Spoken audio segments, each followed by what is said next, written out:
देमोक्रेसी के खिलाफ है। ये माता रे काका क्या बोलते हैं तुम्ही? अरे इन बच्चों का हुनर है ये, उसकी कदर करनी चाहिए हमें। तुम्हें बजाता है ना वही ठीक है, लड़कियों के ऊपर पैसा क्या करूँ जाता है? लड़की का काम घर पे खाना बनाना, बच्चे पैदा करना है, ना कि गांव में ढोल बजाना। लड़कियां है, इन्हें अपनी औकात में रहना चाहिए। इस बेशरम लड़के से और उम्मीद भी क्या कर सकते हैं? जैसी माँ वैसे बेटी। ए माता रे, जास्ती बोलता है तुम्हें। कौन से जमाने की बात कर रहा है रे तू? ये मीना ढोल बजाएगी तो बजाएगी।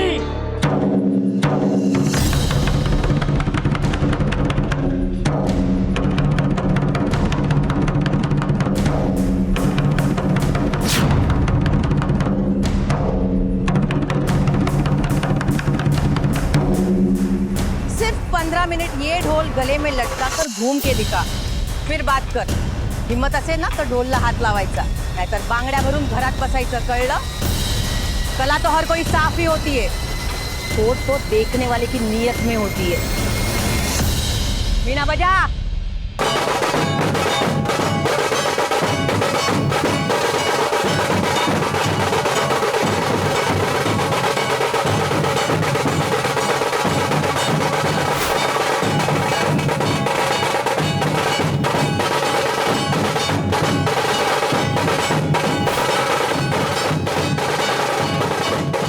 आई मी माई सेल्फ, यानी कि मैं और मैं। कुछ लोग इस मैं में इतने उलझ जाते हैं कि सबसे दूर हो जाते हैं, और एक बार बुरी छवि बन जाती है तो उसे बदलने के लिए कड़ी मेहनत करनी पड़ती है। फिर वो कितने भी अच्छे काम कर ले, फिर से अपने वजूद को बनाने की कोशिश कर ले, लेकिन उनका अक्स उनके सामने आकर खड़ा हो जाता है और अपने ही बुरे कर्म अपने नुकसान का कारण बन जाते हैं। आज का ये केस इंसानी सोच के एक अहम पहलू को उजागर करता है, ऐसे सवाल खड़े करता है जो हमें अपनी सोच बदलने पर मजबूर कर देंगे।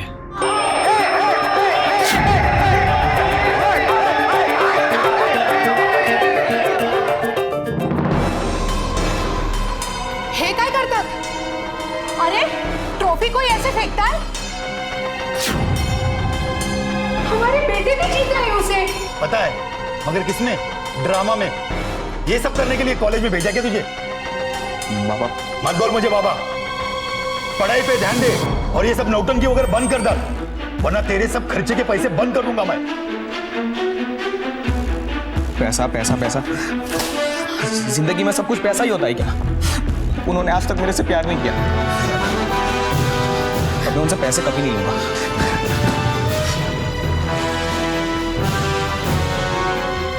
आंटी, आप जाके बाबा को समझाइए, हम सब फ्रेंड्स कौशिक को समझाएंगे।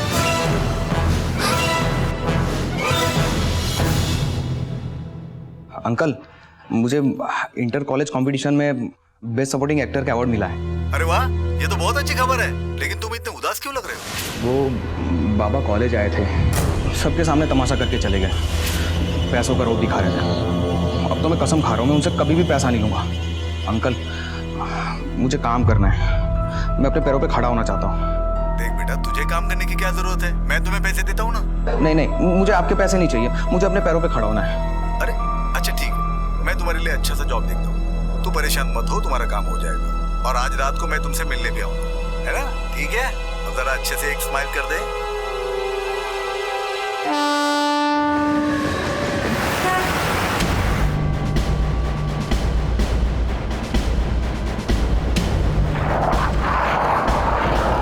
साहेब मी फोन केलं होतं, एक पुराची लाच पडलेली आहे इथे. हटो रे, हटो, साइड हो जाओ, साइड हो जाओ, चलो साइड।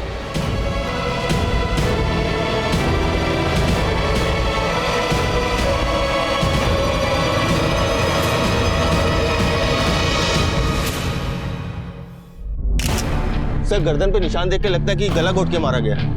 आसपास मिठाइयाँ पड़ी है, तो कोई खुशी का माहौल होगा, फिर ये मर्डर क्यों? शिंदे, मिठाइयाँ फॉरेंसिक के लिए भेज दो, हो सकता है इसमें जहर या बेहोशी की दवाइयाँ मिलाई गई हो।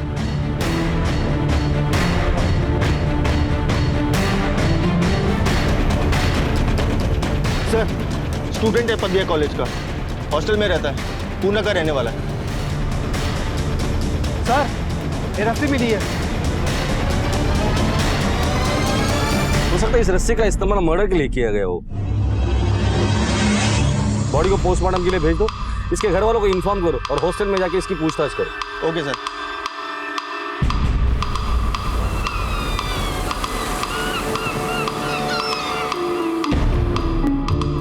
मीना बेटा जाना, सुबोध कहीं दिखाई दे रहा है क्या, देख के आना जाना। भाई कितनी बार देखूं और कहाँ कहाँ देखूं, हर जगह देख लिया, दादा का कोई अता पता नहीं है। अगर पड़ गई कलेजे में ठंडक। ये सब तेरे जिद का नतीजा है। ना तुम मीना को ढोल बजाने भेजती, ना रवि और सुबोध दोनों गायब होते। ताई तुम्हें कुठला संबंध कुठे जोड़ता है? मीना का ढोल बजाना और उन दोनों का क्या संबंध है? क्यों नहीं है? लड़कियों का ढोल बजाना रवि को पहले से ही पसंद नहीं है, पता है ना तुझे? पर नहीं, तू अपने जिद पे ही अड़ी रहेगी। जो भी कुछ हुआ है ना, उसमें रवि का ही हाथ। मुझे पता है निकम किसकी बोली बोल रहा था। ये सारा तमाशा रवि का किया धरा है। प्रत्येक गोष्ट त्याच्या डोक्यावर टाकायची गरज नाही है। अरे तुझसे तो बात ही करना बेकार है। अरे ताई, आई बाबा तो खुद भी ढोल बजाते थे ना, तो फिर उनको लड़कियों का ढोल बजाना पसंद क्यों नहीं है? आई जरा बैठ। बेटा दुनिया में बहुत कम लोग ऐसे होते हैं जो खुद की नाकामयाबी झेल के औरतों की तरक्की दिल से देख पाते हैं। तेरे पापा ना पहले ऐसे नहीं थे, हम दोनों मिलके ढोल बजाते थे। जिंदगी में कुछ बातें समझ में ही नहीं आती। तेरे बाबा का व्यवहार भी ऐसे ही है, कभी मेरी समझ ही नहीं आया। रवि जो खुद एक जमाने में अपनी पत्नी प्रज्ञा के साथ ढोल बजाया करता था, आज अपनी ही बेटी मीना को ढोल बजाने से रोक रहा था। कहीं ना कहीं वो एक दोहरा चेहरा लेकर जी रहा था। और वहीं कौशिक जो अपने पिता से परेशान था, उसकी मौत हो चुकी थी। एक होनहार विद्यार्थी कौशिक की हत्या के पीछे किसका हाथ था? सवाल ढेर सारे थे और पुलिस जी जान से तहकीकात में जुट गई। आप बहुत ही अच्छा लड़का था, सीधा साधा नेक, और किसी से कोई दुश्मनी भी नहीं थी।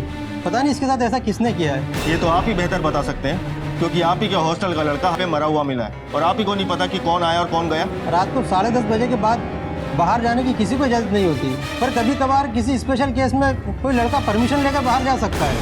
कल रात को कौशिक गया था बाहर, मैंने सोचा वापस आ गया होगा। कल रात किसके साथ? मतलब माहिती नहीं साहब। कौशिक के जाने के बाद हॉस्टल से कोई बाहर गया या बाहर से कोई अंदर आया? नहीं साहब, ना तो कोई बाहर गया ना कोई अंदर आया। मुझे कल रात से लेकर सुबह तक की सीसीटीवी फुटेज चाहिए। दत्ता, रजिस्टर की कॉपी काढून दिया।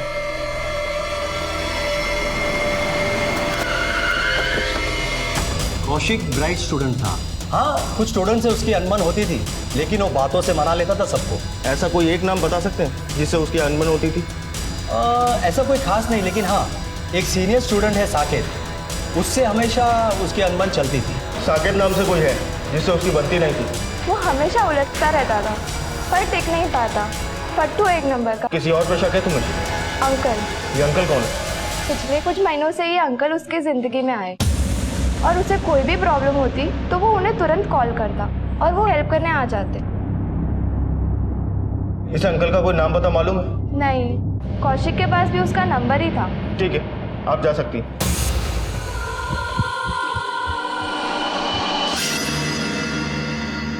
अरे साकेत, कहाँ जा रहे हो तुम? तू साकेत है? रुक रुक रुक।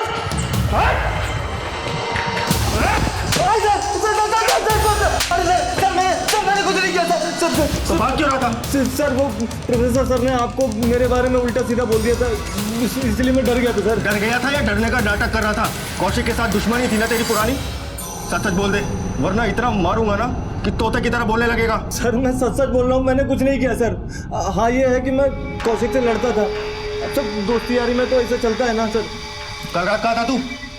सर मैं हॉस्टल में ही था, मेरे दोस्त से पूछ लो। हाँ सर, कल ये हमारे साथ ही था रात को। देख साकेत, अगर इनमें से एक भी बात छूट निकली तो तू सोच भी नहीं सकता तेरे साथ क्या होगा।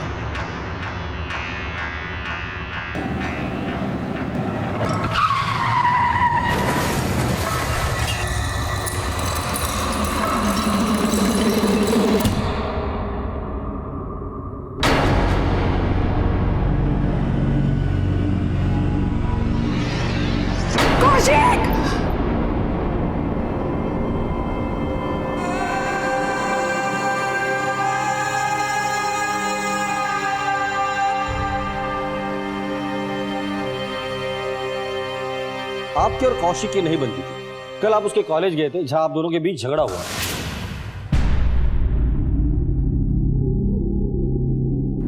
इस बाप बेटे की अनबन नहीं होती साहब।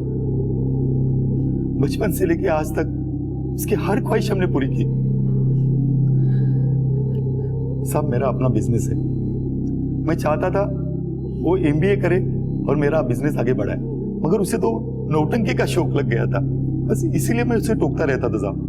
इन दिनों वो किसी अंकल के कांटेक्ट में था। क्या आप लोग जानते हैं ये अंकल कौन है? अंकल? कौन अंकल साहब? हम नहीं जानते किसी। कौशिक के दोस्त से पता चला है कि कोई था जिससे वो बातें करता था। ठीक है, अभी आप जा सकते हैं, लेकिन जाने से पहले आपकी डिटेल्स वहां लिखवा कर जाना।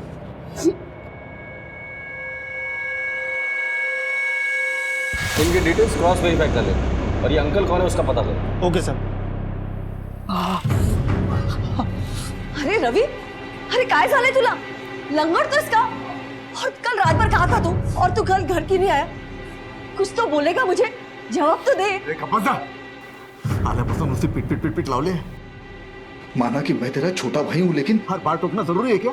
अब मैं कोई दूध पीता बच्चा नहीं हूँ। तो कहाँ गया था इतनी देर, क्या कर रहा था, सब बातों का जवाब दे दूं।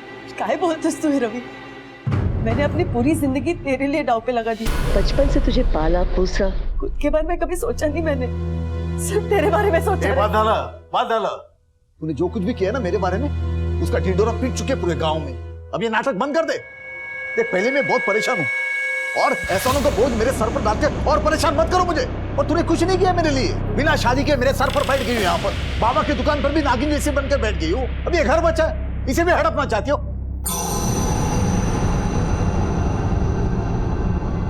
ताई, ताई क्या हुआ? क्या हुआ ताई को? कुछ नहीं हुआ उसको, मर नहीं गई वो। मुझे पहुंचाए बगैर मरेगी भी नहीं वो। कैसे बात कर रहे हो आप? क्या किया है ताई ने? कुछ नहीं किया उसने, जो भी किया तूने किया है। ये ढोल पीटना बंद कर दे। इतनी बार समझाया मैंने तुमको, तुम समझ नहीं पाई। अब तो बस्ती के लोग भी बोलने लगे हैं। अब तो ढोल पीटना बंद कर दो। रवि, मेरा ढोल बजाना मुझे उस वक्त भी पसंद नहीं था, और आज भी पसंद नहीं है। ढोल बजाते वक्त तुम्हारा मटकना, तो तुम्हें छूने की कोशिश करना, पैसे उड़ाना, छी! घिन आती थी मुझे इन सब से। रवि, वो मेरी कला का सम्मान था। जो भी हो, आज के बाद तुम और मीना ढोल नहीं बजाओगी, बस। शायद तुम्हारी इसी घटिया सोच की वजह से तुम कभी अच्छे प्रेमी नहीं बन पाए, ना ही अच्छे पति और ना ही अच्छे बाप। मैं क्या कर सकता हूं और क्या नहीं, ये तुम्हें जल्द ही पता चलेगा।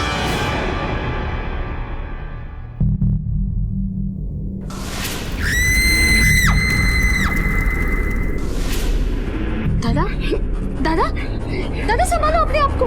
दादा, आई, आई भागना। सुबोध, सुबोध, आई, आई, आई, दादा, आई।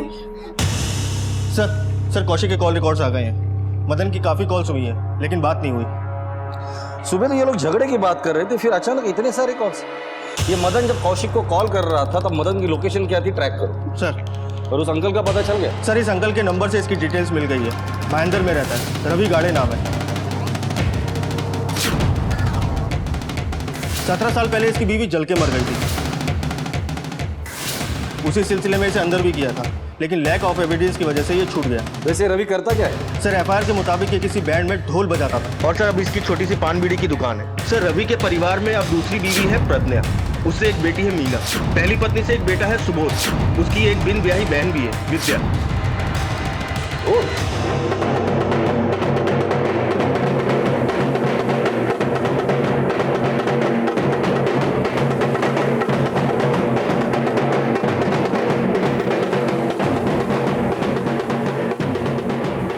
क्या हुआ? आई कहती है कि ये सब कुछ जो हुआ वो बाबा ने किया, पर मुझे समझ नहीं आ रहा है बाबा ऐसा सब क्यों करेंगे। तेरे बाबा कुछ भी कर सकते, दिमाग खराब है उनका। मेरा आत्या के हाल देख रही है ना तू, इस सुबोध का भी।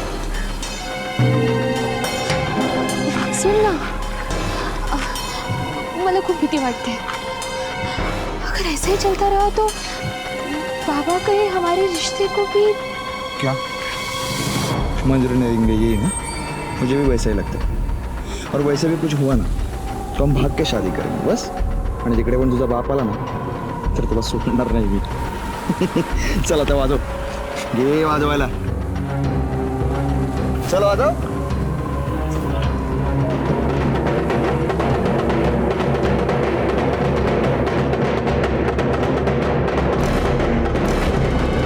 रवि अपने घर वालों के साथ बेरुखी से पेश आ रहा था, अपनी सोच उन पर थोप रहा था, और शायद यही वजह थी कि उसका अपना बेटा सुबोध उसकी जान का दुश्मन बन चुका था। ऐसे इंसान के तार कौशिक के साथ जुड़े थे। रवि, जिसकी पहली पत्नी 17 साल पहले जलकर मर चुकी थी, वो कौशिक की जिंदगी में क्या कर रहा था?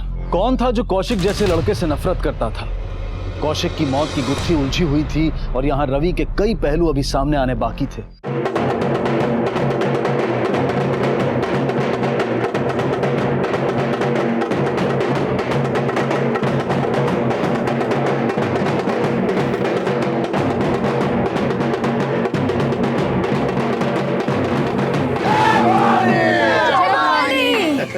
अरे आज तो ये मैंने मीना के लिए बोला है। ये है हमारे पतक की भवानी। वाह मीना, अरे तेरे हाथों में तो बिजली है, बिल्कुल अपनी माँ जैसी है तू। एक दिन ये ढोल की वजह से बहुत बड़ा नाम कमाएगी तू। अरे लोग पीछे आएंगे तेरे, पूछने आएंगे तुझे।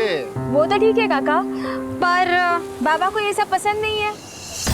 अरे तेरे बाबा को मार गोली, मैं समझाऊंगा उसे, और ऐसे समझाऊंगा उसे कि जिंदगी भर कभी तेरे रास्ते में नहीं आएगा वो। अरे बच्चे लोग बजाओ, तुम लोग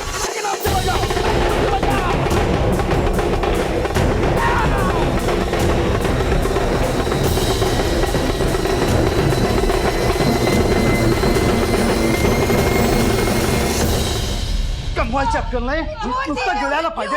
हाँ? पीछे पीछे पीछे पीछे पीछे पीछे भागता है। अरे बाबा मैं प्यार है, ये जान लेना चाहता है बाबा की। कितनी बार बोला दुकान पे बैठ, अरे इसकी बुआ दुकान खा जाएगी तब अक्ल आएगी इसकी। जासूसी करता है मेरी। जान लोगे क्या बच्चे की? जान भी दूंगा, जान से मार दूंगा, सबको जान से मार दूंगा, सबको जान से मार दूंगा मैं। सबको जान से मारेगा? जिस तरह कौशिक को मारा उस तरह सबको मारेगा तू?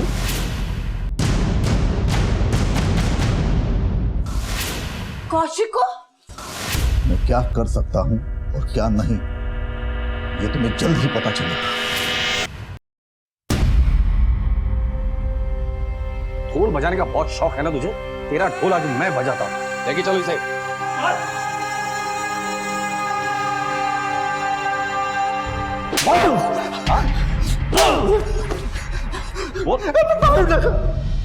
मारू टका बड़ा कौशिक ही दे रहा तो मैं जिंदा रह के क्या करूंगा? मरना तो तुझे है ही, मरने से पहले सिर्फ इतना बता दे कौशिक को क्यों मारा तूने? नहीं साहब, वो बड़ा प्यारा बच्चा था कौशिक।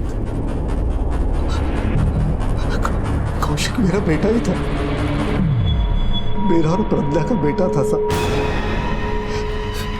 शादी से पहले ये भूल थी वो, लेकिन हमारे प्यार की पहली निशानी थी साहब।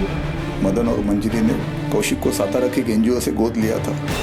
तो उसके बारे में पहले मालूम नहीं था मुझे, और जब पता चला तो उससे दोस्ती की और उसे मार डाला। बड़ी लंबी प्लानिंग की तूने। ऐसे रवि को देखकर लगता नहीं था कि इतना बड़ा प्लानिंग करेगा। Direct murder. इसकी बीवी के वक्त भी अपन को इस पे डाउट हुआ था, पर अब तो लगता है कि इस बेचारी राधिका को भी इसी ने मारा होगा। मानो कि कौशिक तेरा बेटा था, लेकिन इतने सालों बाद प्यार कैसे उमड़ा है तेरा? साहब, जिस ढोल की वजह से हम करीब आए थे, उसी ढोल ने मुझे और प्रज्ञा को दूर कर दिया। ये ढोल बजाने का सीजनल धंधा साहब, कमाई ज्यादा नहीं थी। मेरे बाबा नहीं चाहते थे कि लोगों के सामने नाचने वाली लड़की हमारे घर की बहू बने। और तात्या, मेरा ससुर, वो तो मुझे निकम्मा ही समझता था। तात्या ने मुझसे झूठ बोला कि प्रज्ञा की शादी कर दी और उसे गांव भेज दिया। और तूने यहाँ शादी कर, और पहले बीवी की मौत के बाद तूने प्रज्ञा से शादी कर। लेकिन तेरे पहले बीवी की मौत का केस तो 17 साल पुराना है। कौशिक की उम्र लगभग 23 साल होगी, फिर भी तू कहता है कि कौशिक प्रज्ञा का बेटा है। सब प्रज्ञा ने ये रात मुझसे छुपा के रखा था। ये मुझे पहले मालूम नहीं था, लेकिन जब प्रज्ञा की मौसी सारिका उसके घर आई थी तब। कौशिक को मिले हो कि नहीं तुम? अब तो बहुत करीबी आ गया ना तुम्हारे। काय ग मौसी, क्या करूं उससे मिलके? कुछ बातें ना पर्दे के पीछे ही अच्छी रहती है।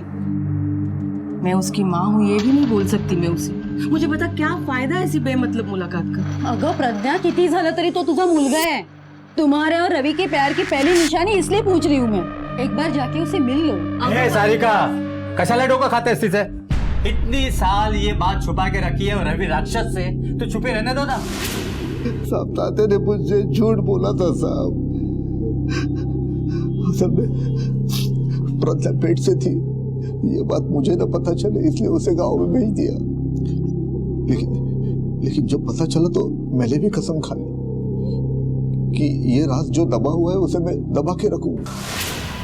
लेकिन कौशिक से मिलूंगा जरूर, उसे बता दूंगा कि मैं एक अच्छा बाप हूं।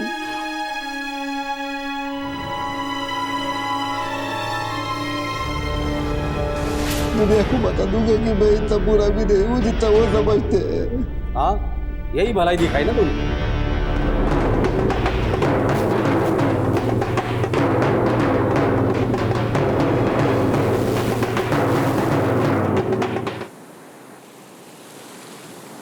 जो कुछ भी हुआ अच्छे के लिए। तेरे बाबा एक फूटे हुए ढोल की तरह है, कुछ काम के नहीं है। ये अंदर गए तो सबको सुकून मिलेगा। नहीं जग्या, मेरे बाबा खून नहीं कर सकते।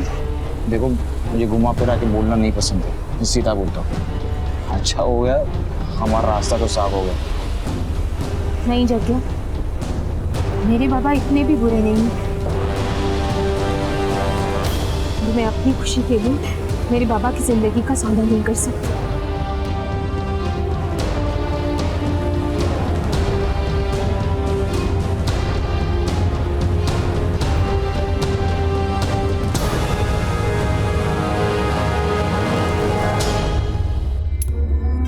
मेरी बात पहले अगर माने होती तो आज ये दिन देखने नहीं पड़ता। उस रवि ने तुम्हारी जिंदगी खराब कर दी। उम्र क्या है तुम्हारी? 17 साल, नाबालिग हो तुम। अगर किसी को पता चल गया कि रवि का बच्चा तेरे पेट में है तो छी थू करेंगे। अब मेरी एक बात सुन, यहाँ से सीधा सतारा जाना है, सारिका मौसी के यहाँ, समझी क्या नहीं? तेरे जाने के बाद उस निकम में रवि ने शादी कर ली। मुझे लगा अब सब कुछ ठीक हो जाएगा, पर नहीं, उसने अपनी बीवी को जलाकर मार डाला। तूने कौशिक के साथ दोस्ती की, उसका विश्वास जीता और खिलवाड़ किया उसकी जिंदगी के साथ। कौशिक और उसके बाप के बीच दरार डालने में भी तू कामयाब हो गया। नहीं साहब, नहीं, उसके पापा से मुझे कोई लेना देना नहीं था। उसके बाद पैसा था, नाम था, लेकिन वो कौशिक को समझ ही नहीं पाया था। कौशिक के मन में उसके लिए नफरत बढ़ गई और मेरा काम आसान हो गया साहब। वो बाबा आए थे, सबके सामने तमाशा करके चले गए। देख बेटा, तुझे काम करने की क्या जरूरत है? मैं तुम्हें पैसे देता हूँ ना, तू परेशान मत हो, तुम्हारा काम हो जाएगा। मेरे और कौशिक के बीच में एक अटूट सा नाता जुड़ गया था साहब। आज मेरे पास गाड़ी है, बंगला है, बैंक बैलेंस है। तुम्हारे पास क्या था? अरे अंकल आप बताओ ना। मेरे पास माँ है, ऐसा। मेरे पास माँ नहीं है, मेरे पास आप हो। मैं बहुत खुश था साहब। कौशिक को मिलने के बाद मेरी जिंदगी बदलने लगी थी। मैं चाहता था कि वो कुछ बने, अपने दम पर बने। प्रज्ञा की आंखों में मेरे लिए भरोसा देखना चाहता था मैं। अगर तुझे अच्छा बाप बन के दिखाना था तो उसके लिए तेरे घर पर तेरे 2 सगे बच्चे भी है, उन पर अपना प्यार चाहता था।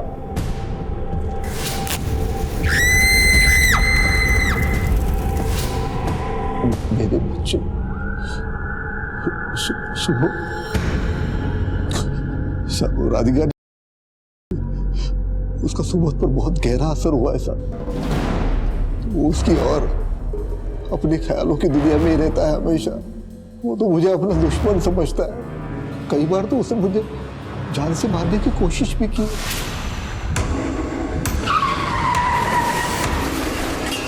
सुबोध के अलावा तुम्हारी एक बेटी भी है ना? लेकिन वो प्रज्ञा उसे कुछ बोलने नहीं देती साहब। तो ढाल मन के सामने आ जाती है। जैसे कि सिर्फ वो उसकी माँ है और मैं जल्लाद हूँ। साहब यहाँ पर मुझे समझने वाला कोई नहीं है साहब, लेकिन जब कौशिक की बात सामने आई तो मुझे रोशनी की किरण नजर आई थी, लेकिन मेरा कौशिक, मैंने कौशिक को नहीं मारा। फिलहाल तो इसे जाने दो। कौशिक के कांटेक्ट लिस्ट में जितने भी लोग हैं सबके डिटेल्स दिखा दो। ओके। ढोल के दो सिरों की तरह एक तरफ रवि की इतनी बुराइयां हैं कि हर कोई उससे नफरत करता है,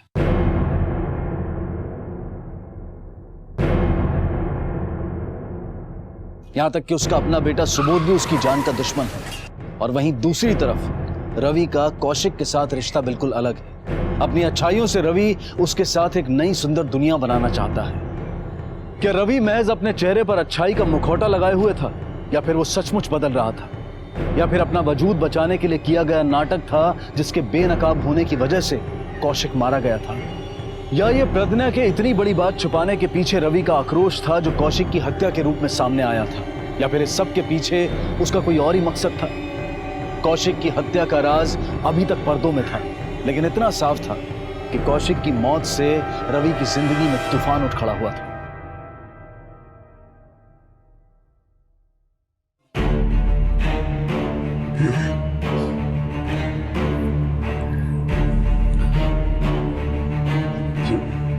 पोलिसांनी मला सोडलं भी,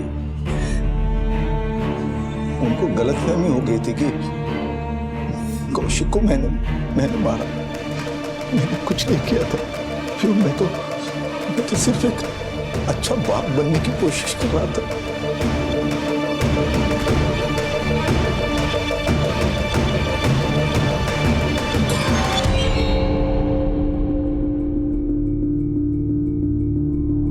सर, आपका शक सही निकला।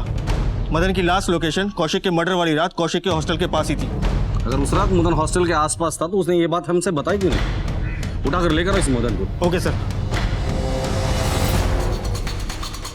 मैंने कुछ किया ही साहब, मारा कैसे नहीं काट सब मार क्यों रहे साहब? सुबह बेटे के साथ झगड़ा होता है, रात को दोबारा झगड़ा होता है, गुस्से में आकर अपने बेटे को मार देते हो और हमें ही पूछ रहे हो कि बेटे का खून किसने किया? क्या बोल रहे साहब? मैंने कुछ नहीं किया साहब। 17 तारीख को बेटे के हॉस्टल में क्या करने गए? हमारे पास कॉल रिकॉर्ड है। रात को 12 बजे से लेके 1 बजे तक तुम हॉस्टल में थे, क्या कर रहे थे वहां पर?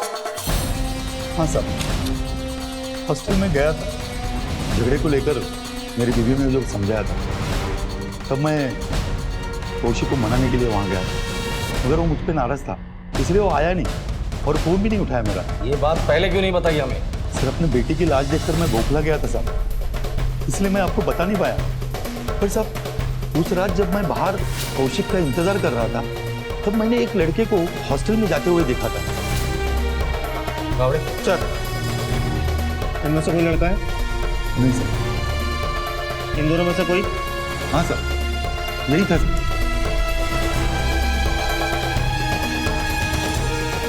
सर, साकेत तो 2 दिन से हॉस्टल में आया ही नहीं। मैंने उसका कमरा बंद कर दिया है। इस साकेत की फोटोग्राफ हर पुलिस स्टेशन में सर्कुलेट कर दो और मुंबई से बाहर जाने वाली सभी रास्ते पर नाकाबंदी लगा दो और एक टीम साकेत के घर पे भेज दो। Okay sir. हेलो, क्या? ठीक है, हम आप पहुंच रहे हैं।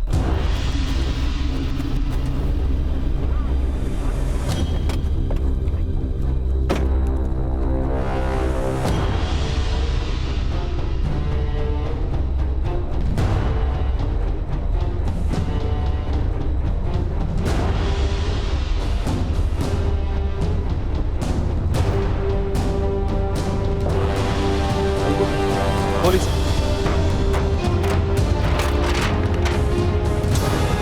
ये तो रवि के बॉडी पार्ट है। आसपास देखो, कुछ मिलता है क्या? वैसे भी लाश ढोल में मिली, इसका मतलब कोई आसपास वाला ही होगा और रवि के दुश्मन भी कम नहीं थे। सर, लाश को देख के लगता है पूरे जन्म का बदला लिया। पहले इसके बेटे को मारा, फिर इसे। सर, इन दोनों के मर्डर में क्या कनेक्शन हो सकता है? कनेक्शन तो जरूर है, और जिस दिन ये कनेक्शन का पता चल जाएगा ये दोनों मर्डर केस सॉल्व हो जाएगा। साकेत का मोबाइल सर्विलेंस पे डाल, इस साकेत का मिलना बहुत जरूरी है।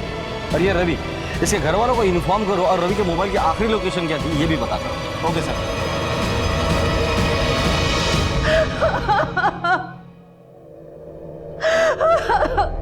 प्रज्ञा जी, देखिए अपनों को खोने का दर्द क्या होता है मैं समझ सकता हूँ।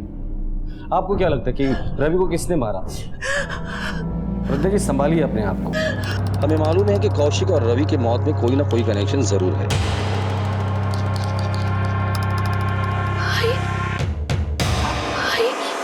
दादा कुछ सापड़त नहीं। ये आपके बेटे सुबोध के बारे में बात कर रही है ना? कहाँ है वो? कुछ पता नहीं, कल रात से घर नहीं आया है। माँ बेटे में झगड़ा हुआ था? नहीं, झगड़ा नहीं हुआ था, लेकिन दादा कोयती लेके पापा को मारने गए थे। दादा काय करते हो इसे? दादा सुबोध को जाना था। अरे बेटा मैं आपको और रोने नहीं दूंगा। नहीं नहीं नहीं, सुबोध ने रवि को मारा और कहीं चुप कर बैठा है वो। नहीं नहीं, सुबोध ऐसा नहीं करना। सुबोध नहीं कर सकता ऐसा कुछ भी। साहब, रवि को तो कोई भी मार सकता है। ये बात तो तय थी कि रवि ने कई दुश्मन बना रखे थे और वो हर एक के निशाने पर था। किसने दी रवि को ये दर्दनाक मौत? क्या कौशिक की मौत और रवि की मौत एक दूसरे से जुड़ी हुई थी? पहले बेटे और फिर पति की मौत से प्रज्ञा पर गम का पहाड़ टूट पड़ा था। इस ढोल को पहचानते हो? हाँ सर, ये जग्या का ढोल है। कहाँ मिलेगा ये जग्या?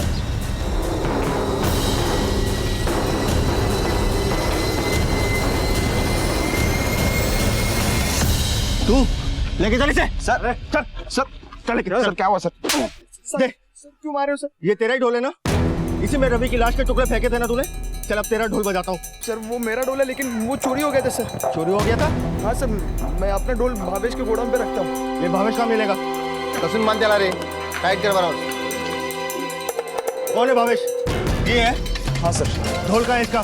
चोरी हो गया साहब। क्या जगह पता है धन में? कंप्लेंट की तूने पुलिस स्टेशन में? हाँ की थी। जगह का ढोल, मेरा टेम्पो भी चोरी हो गया साहब, लेकिन आप वो ढूंढने के बजाय हमें को पूछ रहे हो साहब। क्योंकि इसके ढोल में रवि के लाश के टुकड़े मिले हैं।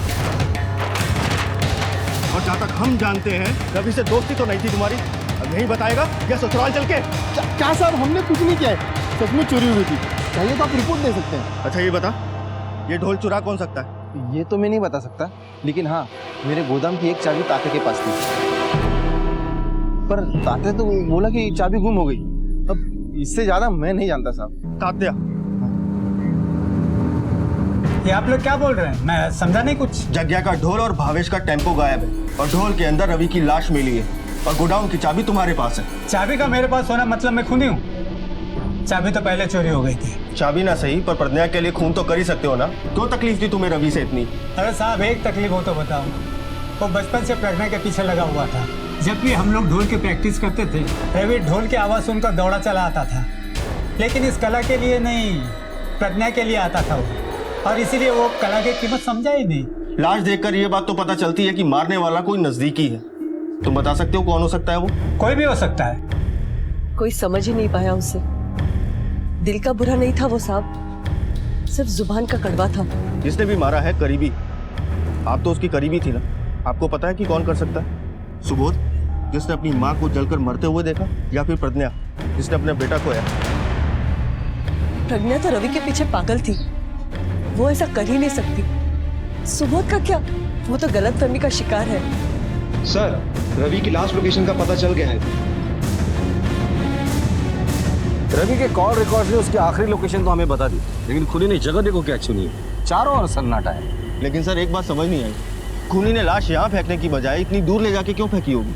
ये खूनी जो कोई भी है वो आसपास वाला है और बहुत ही शातिर है। उसने ये सब कुछ सिर्फ और सिर्फ हमें उलझाने के लिए किया। सर, साकिब मिल गया।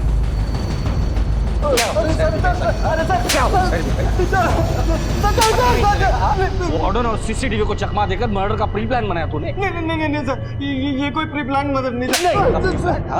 हॉस्टल से निकलते वक्त अपना फोन हॉस्टल पर छोड़कर आए थे ताकि हमें भी चकमा दे सके। नहीं सर, कौशिक को फॉलो करने के चक्कर में वो वहाँ छूट गया था सर। हाँ फिर आगे?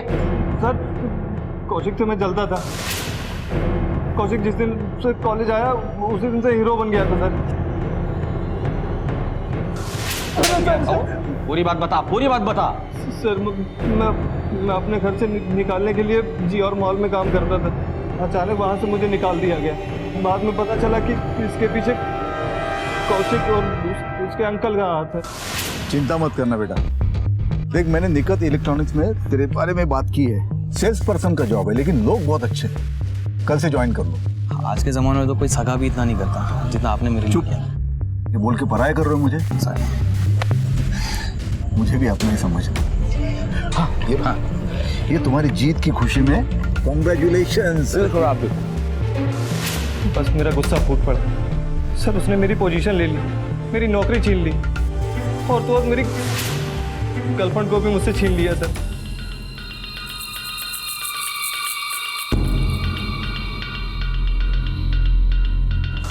सर मैंने सोच लिया था कि इस कौशिक का क्या करना है। उस दिन उस अंकल के मिठाई दे के जाने के बाद मैंने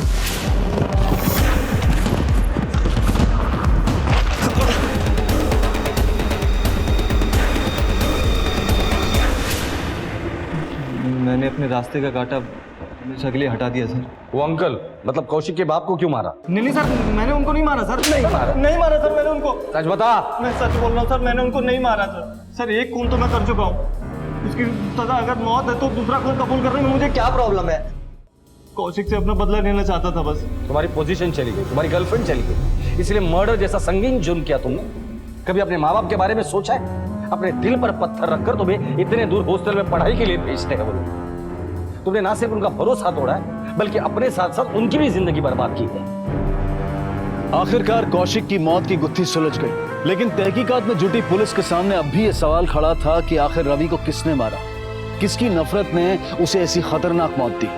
पुलिस को शक था कि हो ना हो ये किसी करीबी इंसान का काम है, और इसलिए पुलिस ने हर करीबी इंसान को बारीकी से टटोलना शुरू कर दिया।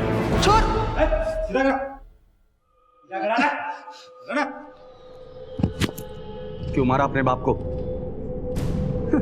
तेरा बाप मर गया, इस बात का दुख नहीं है तुझे?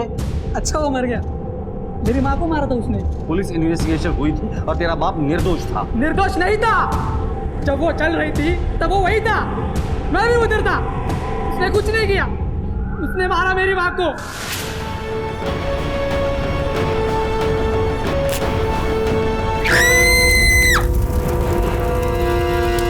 मार डाला, मेरी आई को मार डाला। अब वो मीना को भी नहीं छोड़ेगा, वो किसी को नहीं छोड़ता, वो आपको भी नहीं छोड़ेगा।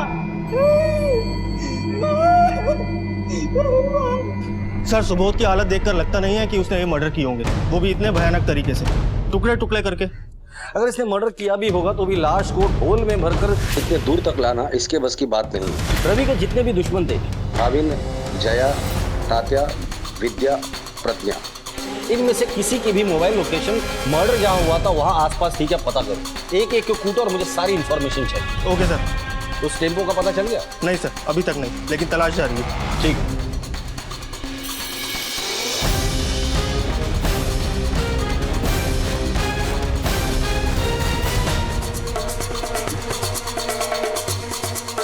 सर ये देखिए सर, इसके मोबाइल रिकॉर्ड के हिसाब से ये मोबाइल रवि के मर्डर स्पॉट के पास एक्टिव था। बैक रिकॉर्ड देखते हुए हो सकता है कि ये कारनामा इसी ने किया। अपनी खबरियों को काम पे लगा दो, मुझे किसी भी हालत में चाहिए। Okay sir. बेटा मैं समझा रहा हूँ, कितना रहोगे आप लोग? अब यहाँ रहने से क्या फायदा है? चलो अपने गांव चलते हैं। नहीं दादा, अब यही मेरा घर है। चिंता करने की कोई जरूरत नहीं है, मैं सब कुछ संभालूंगी, किसी को कहीं जाने की जरूरत नहीं है।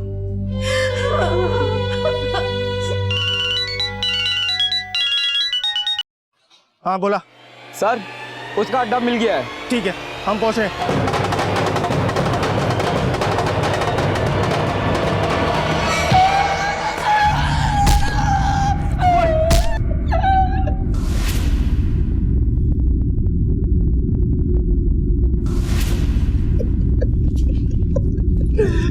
क्यों मारा रवि को? बोल, क्यों मारा रवि को? साहब, विद्या अपन को फोन किए थे, वो बहुत घबराई थी। विद्या ने तुम्हें फोन क्यों किया था? सुबोध घर से निकला था अपने बाप को मारने के लिए। मैं और विद्या तो सुबोध के पीछे गए थे। उधर से रवि रो रहा था और सुबोध जब उसको मारने के लिए उसके पीछे गया तो रवि एकदम पलट गया और सुबोध डर के भाग के कोयता वहीं फेंक के सारे। फिर विद्या उधर दूर बैठकर रवि को देख रही थी। फिर अपुन को विद्या ने बताया कि रवि ने कैसे उसके साथ इतना टॉर्चर किया। अपुन से सहा नहीं गया साहब। फिर अपुन ने वही कोयता उठाकर रवि को उधरी च मार दिया साहब। अपुन ने टेम्पो भी चोरी किया साहब, और वो जगह का ढोल भी अपुन ने चुराया। रवि को ढोल से बहुत नफरत था।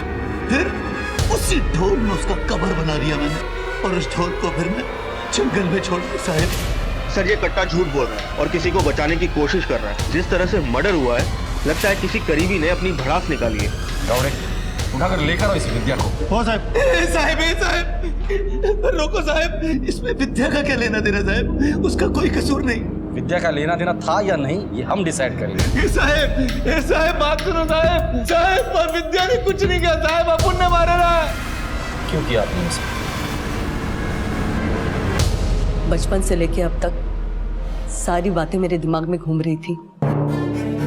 मेरे अंदर का ज्वालामुखी फट गया। मैंने अचानक फैसला ले लिया। एक इंसान की वजह से इतनी सारी जिंदगियां बर्बाद हो रही थी।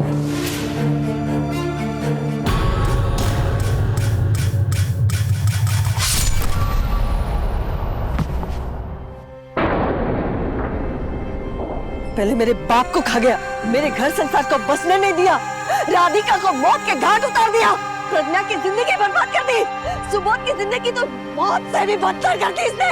मीना की खुशियां निकल गया। अरे ताते को तो जिंदा ही मार दिया उसने। कौशिक को भी खा गया। अरे तू तो जिंदा रहने के लायक ही नहीं है। रवि हमेशा यही चाहता था कि उसका परिवार सुखी रहे, खुश रहे। उसकी बदकिस्मती ये थी कि उसका परिवार उसे समझ नहीं पाया। काश आप लोगों ने उसे समझा होता तो आज रवि जिंदा होता।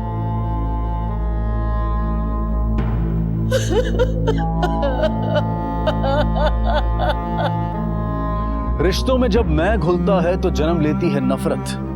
रवि ने जिंदगी भर किसी से बेहतर रिश्ते बनाए ही नहीं, और जब बनाने चाहे तो शायद तब तक बहुत देर हो चुकी थी। विद्या के दिल में रवि के लिए पनपती नफरत ने ज्वालामुखी का रूप ले लिया था, और एक बहन के हाथों भाई की हत्या की शक्ल में सामने आया। रवि अगर अपनी इस मैं से बाहर निकलता और प्रज्ञा, विद्या, मीना और सुबोध के साथ रिश्ते बेहतर बनाता तो शायद रवि की जिंदगी कुछ और ही होती। प्रज्ञा कौशिक से उसका राज ना छिपाती, तात्या अपनी बेटी को रवि से दूर ना करता। इंसान इसी मैं के चक्कर में ना सिर्फ दूसरों से दूरी बना लेता है, बल्कि खुद भी बेचैन और अशांत ही रहता है। सिर्फ अपने लिए जीना जीना नहीं है, जिंदगी तो वो बेहतरीन है जो औरों के भी काम आए। इसी विचार के साथ अब मैं अनूप सोनी आपसे विदा लेता हूं। फिर मुलाकात होगी अगले एपिसोड में एक और चौंका देने वाले केस के साथ। तब तक अपना और अपने परिवार का ख्याल रखें और देखते रहें क्राइम पेट्रोल डायल 100। सबक एक को सीख हम सबको। जय हिंद।